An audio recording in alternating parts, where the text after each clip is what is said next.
दुबे जी, धमकी मिले शरद पवार को और बताएं संजय राउत, ये क्या हो रहा है? अंजना जी, ऐसा है कि महाविकास आघाड़ी के अग्रज हम सबके वरिष्ठ शरद पवार जी हैं। यदि उन्हें कोई केंद्रीय मंत्री धमकी देते हैं हाँ। तो संजय राउत जी का बोलना as a friend, as a मित्र स्वाभाविक सी बात है। मैं नहीं समझता कि इसको कोई गैर ढंग से लेना चाहिए। और जिस प्रकार राउत साहब कह रहे हैं कि आज चौथा दिन है, अभी तक तो आंकड़े पेश नहीं हो पाए, अभी तक सरकार गिरी नहीं, नई सरकार बनी नहीं, शिवसेना खत्म हुई नहीं, उद्धव ठाकरे जी के हाथ से शिवसेना चली नहीं गई।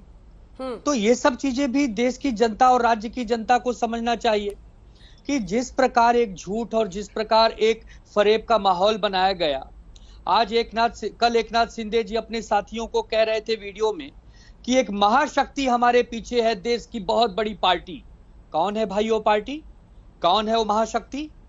महाशक्ति आपके पीछे है, तब आप जाकर ये सब कदम उठा रहे हैं। तब आप जाकर अति महत्वाकांक्षा लड़ा था। हाँ, वही महाशक्ति जिसके साथ आपने चुनाव लड़ा जी, तब अति महत्वाकांक्षा जागी है। तब सूरज जाके मुंह फुला के बैठे थे, तब जाकर बातचीत करने को तैयार नहीं हुए।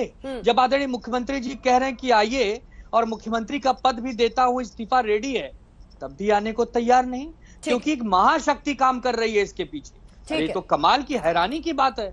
महाशक्ति की काम तो कर ही रही है अनुपम, वरना इस तरह की सुरक्षा कहां होटल के बाहर दिखती है? दिखाइए एक बार फिर से वहां का नजारा अनुपम। और ये सवाल भी कि आखिरकार तो महाराष्ट्र की राजनीति महाराष्ट्र में ही होगी, सदन में ही बहुमत या अल्पमत होगा। कब तक यहां पर छिपे फिरेंगे अनुपम? और अब तक कितने हो गए ये भी बताइए।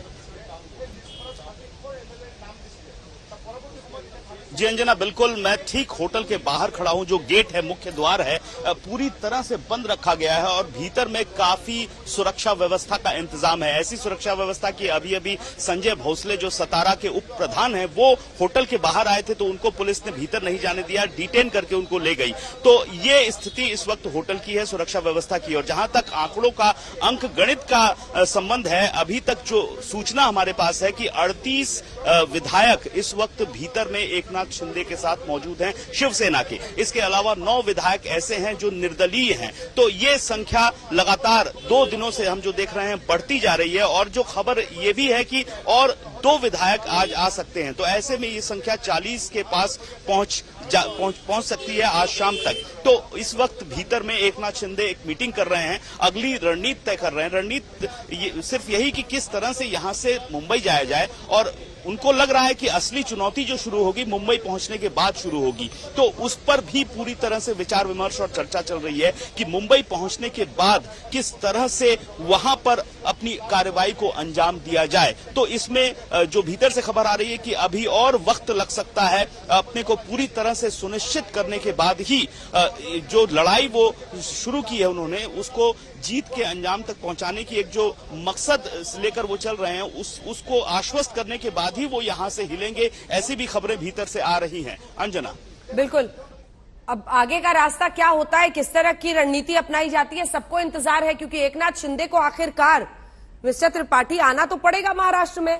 कब तक विधायकों को आप छिपाते फिरेंगे? और इसी का इंतजार संजय राउत क्या उद्धव ठाकरे कर रहे हैं। बार बार कह रहे हैं आइए बातचीत कीजिए, क्योंकि उन्हें शायद इस बात की उम्मीद है कि आमना सामना होने पर वो उन्हें कन्विंस कर पाएंगे। आना तो पड़ेगा ही ना मुंबई। कब तक रहेंगे गुवाहाटी में?